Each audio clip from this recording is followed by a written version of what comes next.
All right, welcome to day 7 of our book study on struggles in the spiritual life. Today we focus on the part of rule number 4, where Ignatius talks about the movement to low and earthly things in light of spiritual desolation. The section is called "How Can I Be Drawn to Such Things?" And as we read, we find Beth, who just goes through this very, very specific, clear pattern that she knows she's been through before, she knows is not good for her, and it's her predictable behavior that the evil one has picked up on, and that the evil one continues to tempt her with.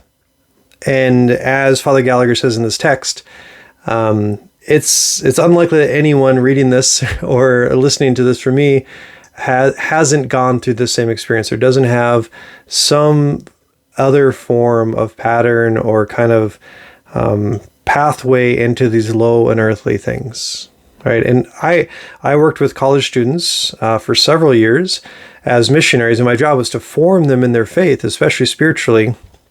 I can tell you that one of the key indicators that I would observe is this behavior and this draw to low and earthly things.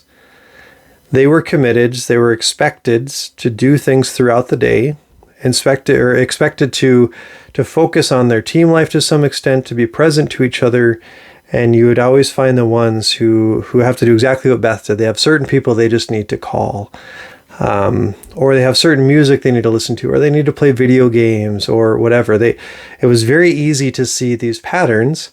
The thing that always struck me about it was when I sat down with them and just said, I see something here.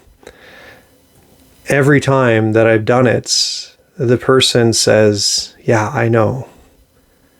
So I think one of the powerful realities of this thing is we know ourselves well enough to know that these are the things that we struggle with. And these are the paths that we tend to go to. We're actually very boring in that sense. The evil one knows us, and we are just kind of boring when it comes to like how he can get us. And I know that very true for myself. What I have learned in my own experience that is just very simply stated in this text is that when you nip it in the butt right away, when you even plan for it,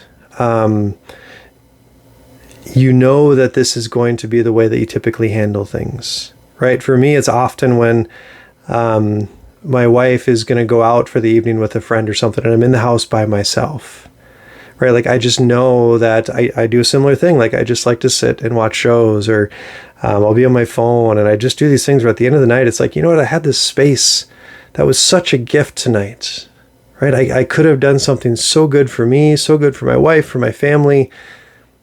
And I knew that if I didn't actually prepare for this, that I was going to end up kind of in this like empty state again by the end of the night. And I would just go to bed feeling empty. So to make a plan and to commit to that, for me, the other thing that's been really helpful is just having a plan of action of, I know I'm going to do this, this, and this. And then when that attack comes, because we know it's going to come because of our own history, our own like way, like we just know these things about ourselves, right? When we know that attack comes, then what are you going to do? What's the reinforcements that you can send in to play?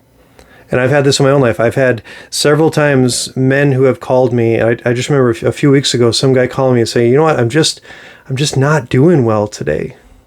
I had a rough day at work, and I'm driving home, and I just know that if I go home, I'm going to kind of go down my path again. And I just wanted to call and tell someone and just talk to them about it, because I know that that's going to help me get through the rest of the night.